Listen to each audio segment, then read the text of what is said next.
उस समय सुनील की उम्र कोई 25 से 26 साल थी और आप लोगों को तो पता ही है कि गाँवों में इस उम्र में लोग बच्चों के बाप बन जाते हैं, मतलब परिणय बंधन में तो बंध ही जाते हैं।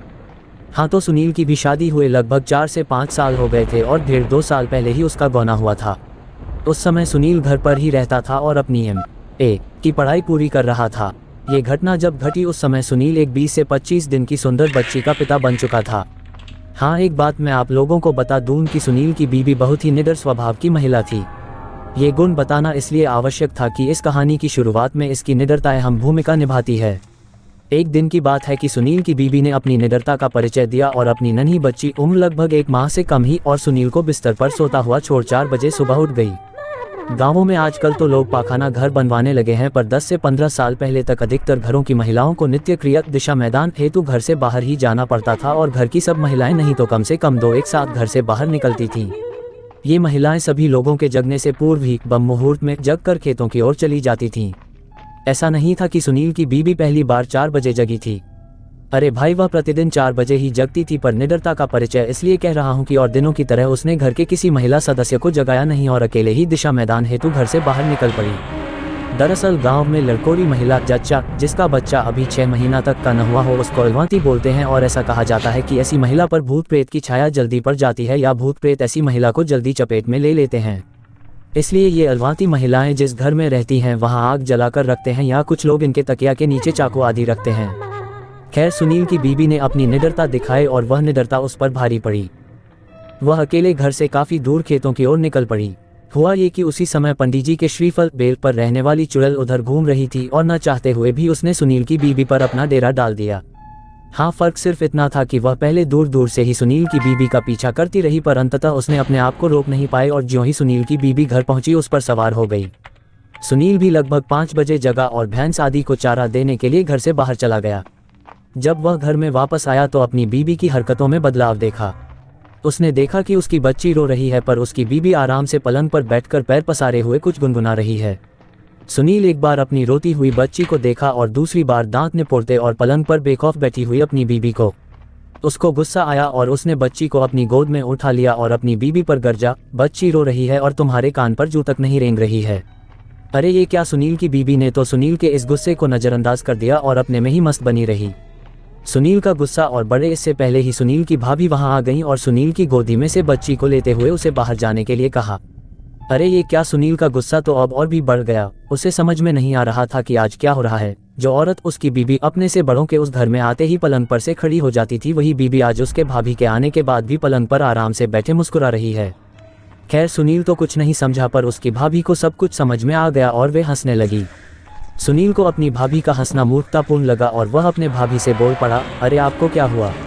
ये उल्टी पुल्टी हरकतें कर रही है और आप हैं कि हंसे जा रही हैं। सुनील के इतना कहते ही उसकी भाभी ने उसे मुस्कुराते हुए जबरदस्ती बाहर जाने के लिए कहा और यह भी कहा कि बाहर से दादाजी को बुला लीजिए। भाभी के इतना कहते ही कि दादाजी को बुला लाए, सुनील सब समझ गया और वह बाहर न जाकर अपनी बीबी के पास ही पलंग पर बैठ गया। इतने ही देर में सुनील के घर की सभी महिलाएं वहां एकत्र हो गई थीं और अगल बगल के घरों के भी कुछ नर नारी।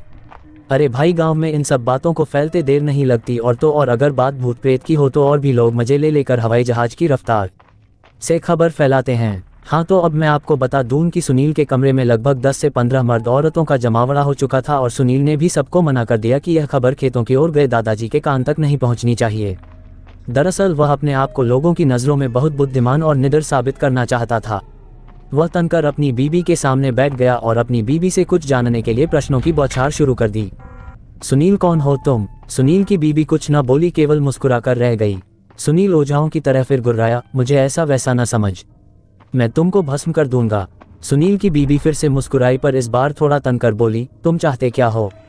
बहुत सारे लोगों को वहां पाकर सुनील थोड़ा अकड़ेबाजों जैसा बोला, तुम मत बोल, मेरे साथ रिस्पेक्ट से बातें कर। तुम्हें पता नहीं कि मैं ब्राह्मण कुमार हूं और उस पर भी बजरंग बली का भक्त। सुनील के इतना कहते ही उसकी बीबी चुड़ैल से पीड़ित थोड़ा सा कपकाकर बोली, मैं पंडित जी के श्रीफल पर की चुड़ैल हूँ। अपने बीबी के मुख से इतना सुनते ही तो सुनील को और भी जोश आ गया। उसे लगने लगा कि अब मैं वास्तव में इस पर काबू पा लूंगा। वहां खड़े लोग कौतूहलपूर्वक सुनील और उसकी बीबी की बातों को सुन रहे थे और मन ही मन प्रसन्न हो रहे थे। अरे भाई, मनोरंजन जो हो रहा था उनका। सुनील फिर बोला, अच्छा, पर तूने इसको पकड़ा क्यों? तुमके पता नहीं कि यह एक ब्राह्मण की बहू है और नियमित पूजा पाठ भी करती है। सुनील की चुड़ैल पीड़ित बीबी बोली, मैंने इसको जानबूझकर नहीं पकड़ा, इसको पकड़ना तो मेरी मजबूरी हो गई थी। यह इस हालत में अकेले बाहर गई क्यों? खैर अब मैं जा रही हूँ, मैं खुद ही अब अधिक देर यहाँ नहीं रह सकती। सुनील अपने बीबी की इन बातों को सुनकर बोला, क्यों, क्या हुआ? डर गई ना मुझसे? सुनील के इतना कहते ही फिर उसकी बीबी मुस्कुराए और बोली, तुमसे क्या डर? मैं तो उससे डर रही हूँ जो इस घर पर लटक रहा है और मुझे जला रहा है। अब उसका ताप मुझे सहन नहीं हो रहा है। दरअसल बात यह थी कि सुनील के घर के ठीक पीछे एक पीपल का पेड़ था और गांव वाले उस पेड़ को बांसदेव बाबा कहते थे। लोगों का विश्वास था कि इस पेड़ पर कोई अच्छी आत्मा रहती है और वह सबकी सहायता करती है। कभी कभी तो लोग उस पीपल के नीचे जेवनार आदि भी चढ़ाते थे। और हाँ, इस पीपल की एक डाली सुनील के घर के उसी कमरे पर लटकती रहती थी जिसमें सुनील की बीबी रहती थी। चुड़ैल अपनी बीबी की बात सुनकर सुनील हंसा और बोला, जा मत, यहीं रह जा। जैसे हमारी एक बीबी है वैसे ही तुम एक और। सुनील के इतना कहते ही वह चुड़ैल हंसी और बोली, ये संभव नहीं है, पर तुम मुझसे शादी क्यों करना चाहते हो? सुनील बोला, अरे भाई, गरीब ब्राह्मण हूँ, कुछ कमाता धमाता तो हूँ नहीं, तू रहेगी जो थोड़ा धन दौलत लाती रहेगी। सुनील के इतना कहते ही वह चुड़ैल बोली, तुम बहुत चालू है। और हाँ, ये भी सही है कि हमारे पास बहुत सारा धन है, पर उस पर हमारे लोगों का पहरा रहता है। अगर कोई इंसान वह धन लेना चाहे तो हम लोग उसका हित कर देती हैं। हाँ, और एक बात, और वह धन तुम जैसे जीवित प्राणियों के लिए नहीं है। सुनील अब थोड़ा शांत और शालीन स्वभाव में बोला, अच्छा ठीक है, तुम जरा कृपा करके एक बात बताओ, ये भूत प्रेत क्या होते हैं? क्या तुमने कभी भगवान को देखा है? आखिर तुम कौन हो? क्या पहले तुम भी इंसान ही थी? चुड़ैल भी थोड़ा शांत थी और शांत थे वहाँ उपस्थित सभी लोग, क्योंकि सब लोग इन प्रश्नों का उत्तर जानना चाहते थे। चुड़ैल ने एक गहरी सांस भरा और कहना आरंभ किया, भगवान क्या है मुझे नहीं मालूम, पर कुछ हमारे जैसी आत्माएं भी होती हैं जिनसे हम लोग बहुत डरते हैं और उनसे दूर रहना ही पसंद करते हैं। हम लोग उनसे क्यों डरती हैं ये भी मुझे पता नहीं। वैसे हम लोग पूजा पाठ करने वाले लोगों के पास भी भटकना पसंद नहीं करते और मंत्रों आदि से भी डरते हैं। सुनील फिर पूछा, खैर ये बताओ कि तुम इसके पहले क्या थी? तुम्हारा घर कहाँ था? तुम चुड़ैल कैसे बन गई? चुड़ैल ने सुनील की बातों को अनसुना करते हुए कहा, नहीं नहीं, अब मैं जा रही हूँ, अब और मैं यहाँ नहीं रुक सकती, वे आ रहे हैं। चुड़ैल के इतना कहते ही कोई तो कमरे में प्रवेश किया और सुनील को डांटा, सुनील ये सब क्या हो रहा है? क्या मजाक बनाकर रखे हो? सुनील कुछ बोले इससे पहले ही क्या देखता है कि उसकी बीबी ने साड़ी का पल्लू झट से अपने सर पर रख लिया और हड़बड़ाकर पलंग पर से उतरकर नीचे बैठ गई और धीरे धीरे मेरी बेटी कहते हुए सुनील की भाभी की गोद में से बच्ची को लेकर दूध पिलाने लगी। एक मित्रों, आपने काली जुबान शब्द सुन रखा होगा। अक्सर कभी किसी के बोलने से कुछ अशुभ हो जाता है तो उस इंसान को काली जुबान वाला इंसान कहते हैं और उसे समाज में हीन भावना से देखा जाता है। दोस्तों, आज का हमारा किस्सा इसी बात पर आधारित है। उत्तराखंड के अल्मोड़ा जिले के एक गांव में लता नाम की औरत रहती है। उसकी शादी तो उसके घर वालों ने बचपन में ही कर दी थी और उसके 3 बच्चे हैं। उसको उसके ससुराल वाले तो बहुत प्यार से रखते थे, लेकिन गांव वाले उस पर किसी प्रेत आत्मा का साया बताते थे। गांव वाले उससे अक्सर दूर ही रहते क्योंकि वो जो भी बोलती वो सच हो जाता था। लता के मायके में उसके पड़ोसी बताते हैं कि बचपन में लता को एक कुत्ते ने काट लिया तो लता ने अचानक मुंह से कुत्ते के लिए बद्दुआ निकली कि इस कुत्ते को मौत क्यों नहीं आ जाती। अगले दिन हुआ भी कुछ ऐसा और वो कुत्ता गली के बाहर मरा हुआ पड़ा था। तब से गांव वालों में दहशत फैल गई। दूसरी घटना तो इतनी भयानक थी कि लोग लता को डायन कहने लग गए। ऐसे ही एक बार बचपन में लता का एक दिन तवे से हाथ जल गया। हाथ जलने से वो जोर से चीखने, चिल्लाने और रोने लगी। उस दिन घर वाले सब खेत गए थे। उसकी बड़ी बहन घर पर ही थी। वो दौड़कर अंदर आई और अपनी बहन का घाव देखा तो वो बोली, बस इतना सा जल जाने पर क्यों इतना मुंह फाड़ कर रो रही है। लता को उसकी इस बात पर गुस्सा आया और बोली, तुझको आग लगे तब पता चले कि कितना दर्द होता है, फिर होना क्या था, अनहोनी होने में क्या देर थी। उसी रात घर के पास पड़े चारे में आग लगने से उसकी लपटें घर पर भी आ गई और उन लपटों में केवल लता की बहन ही जली, बाकी सब बच गए। काफी ज्यादा जल जाने की वजह से कुछ ही दिनों में उसकी मौत हो गई। इस घटना के बाद से लोग उसे चुड़ैल कहकर पुकारने लगे। ऐसी और कई घटनाओं को लता के परिवार ने सहा, लेकिन आखिर बेटी को कैसे बाहर निकाल सकते हैं ये सोचकर चुप रहे। बचपन में ही 10 साल की उम्र में उसकी शादी करवा दी गई। लता का पति पेशे से ड्राइवर है और वो रोज उसे माता के मंदिर में ले जाता है ताकि काली शक्तियां उस पर हावी ना हो पाए। लता अपनी कली जुबान के अभिशाप से अभी भी जूझ रही है और अक्सर चुप ही रहती है। पता नहीं कभी कौन सी बात मुंह से निकल जाए और उसके पति और ससुराल वालों को कोई नुकसान पहुंचे।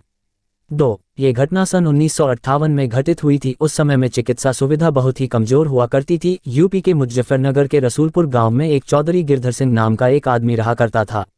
उसके एक 3 साल का बच्चा था। उसे चेचक हो गया और काफी इलाज करने के बाद भी वो जिंदा नहीं बच सका। रात में उसकी मौत होने से सुबह उसके अंतिम संस्कार करने का निर्णय किया। उसी रात को मुजफ्फरनगर के एक दूसरे गांव में शोभाराम नाम के एक आदमी की बैलगाड़ी के पहिए के नीचे आ जाने से मौत हो गई। उसको अस्पताल ले जाते वक्त रास्ते में ही उसकी मौत हो गई।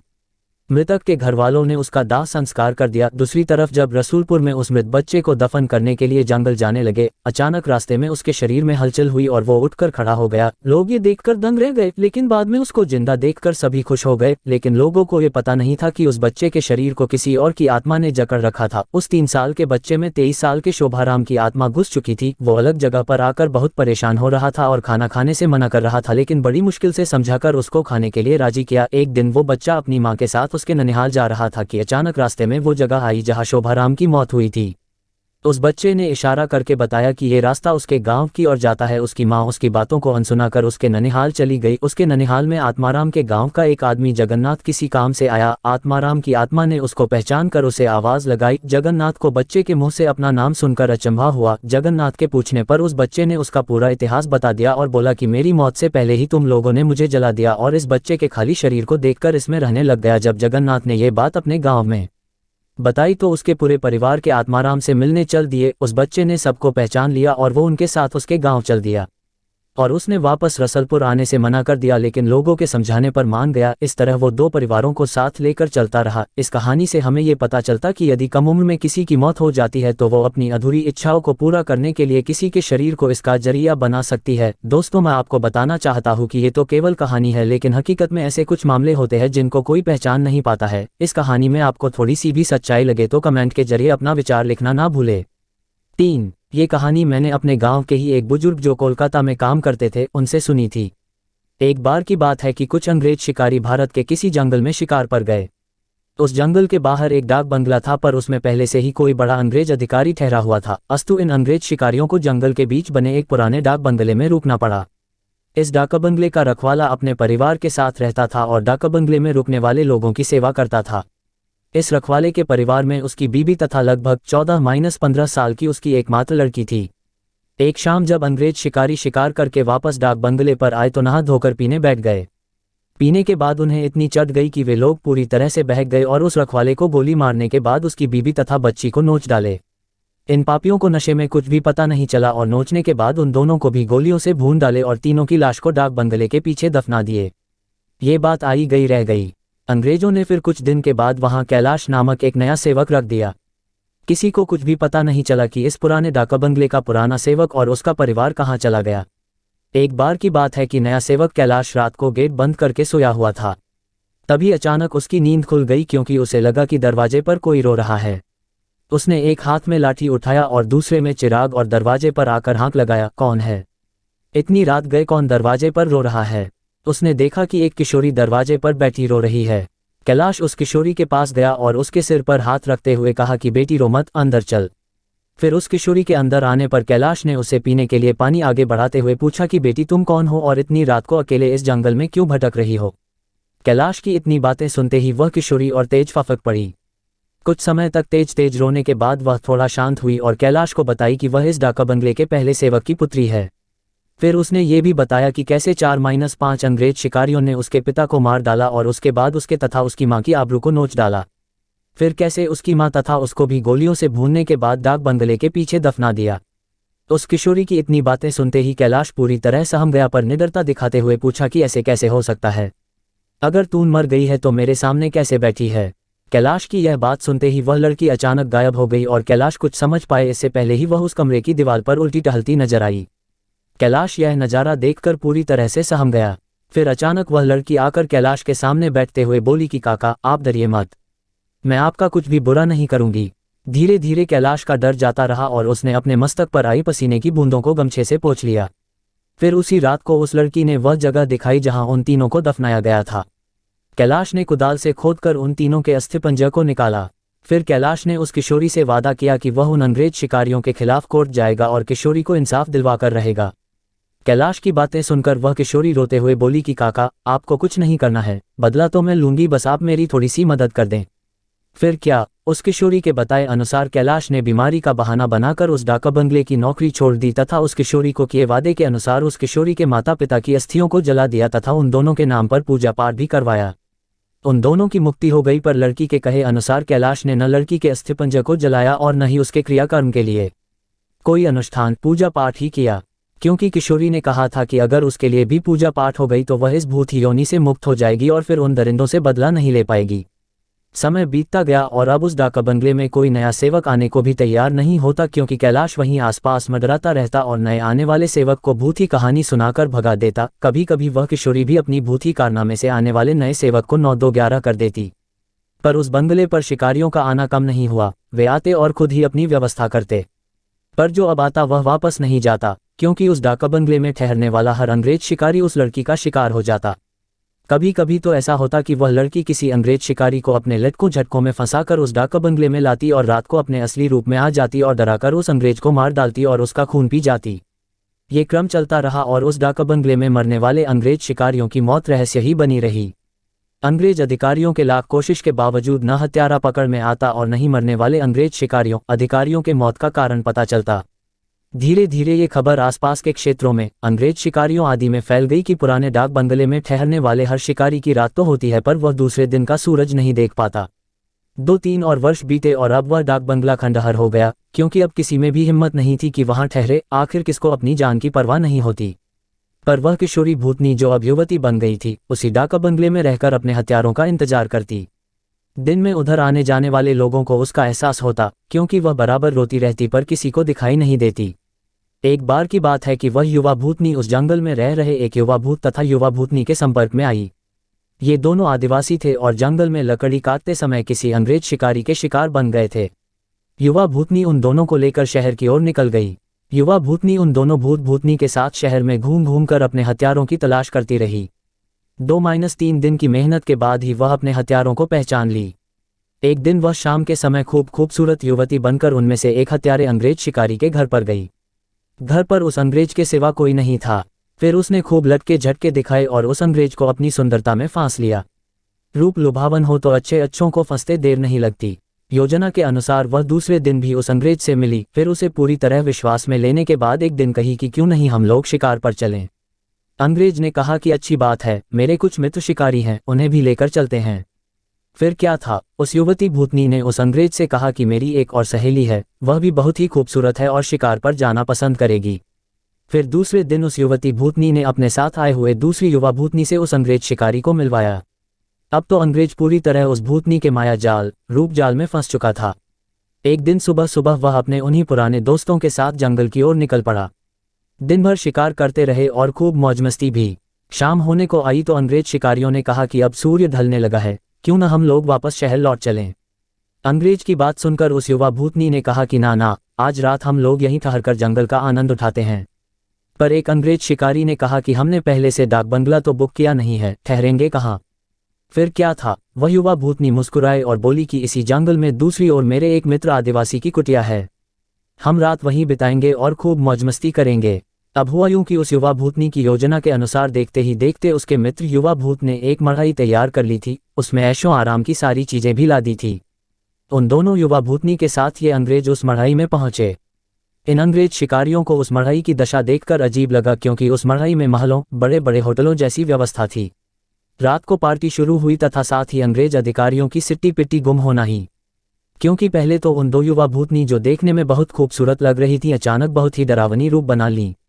ऐसा रूप जिसे देखते ही अच्छों की पैंट गीली हो जाए। फिर क्या था, उन भूतनियों ने ग्लास में खून भरकर लाकर उन अंग्रेजों को पिलाना शुरू कर दिया। किसी अंग्रेज की हिम्मत ही न थी कि वह ना करे, क्योंकि सबके सब पूरी तरह से डरे हुए थे और कांप रहे थे। अचानक आदिवासी युवा भी विकराल रूप में आ गया और अचानक उछलकर पास के एक मोटे पेड़ की मोटी शाखा को उछलकर इतना जोर से खींचा कि चर की आवाज के साथ वह मोटी शाखा टूट गई। उसके बाद वह विकराल भूत उन अंग्रेज शिकारियों में से एक को पकड़कर पैर के नीचे दबाकर देखते ही देखते चीर दिया और उसके खून को पीने लगा। उसका खून पीता देख दोनों भूतनियों ने भी लंबी लंबी विकराल चीब निकालते हुए खून पीने में उसका साथ देने लगी और साथ ही अपने बड़े बड़े नाखूनों से उसका शरीर जगह जगह से चीरने लगी। उस युवा भूतनी ने तो भयानक आवाज निकालते हुए दौड़कर एक दूसरे अंग्रेज शिकारी के पास पहुंची और उसकी आंखों में अपने विकराल भयावह भाले जैसे नखों को डालकर उसकी दोनों आंखों को निकालकर खा गई। इसके बाद उन तीनों भूतनी भूत ने एक एक कर सभी अंग्रेज शिकारियों को मार डाला। दूसरे दिन उन अंग्रेजों की खोज में गए अंग्रेज अधिकारियों को उनकी ऐसी विभत्स लाशें मिली जो देखने में बहुत ही भयावह लग रही थीं। उनको ऐसे नोचा गया था कि लगता था कि यह किसी मनुष्य या जानवर का काम ही नहीं हो सकता। कैलाश को तो सब कुछ पता ही था, पर वह किसी को कुछ नहीं बताया। फिर एक दिन समय निकालकर गोपनीय रूप से कैलाश ने उस युवा भूतनी के कंकाल को भी जला दिया तथा उसकी मुक्ति के लिए एक पूजा करवा दी। यह एक काल्पनिक कहानी है पर हकीकत भी हो सकती है उन लोगों के लिए जो अपनी शक्ति संबंधों का नाजायज़ फ़ायदा उठाते हुए गलत कार्यों को अंजाम देते हैं और उन्हें लगता है कि कोई उनका बाल बांका भी नहीं कर सकता। हमेशा वैसा ही कार्य करें जैसा आप दूसरों से अपने तथा अपनों के प्रति चाहते हैं। जय बजरंग बली।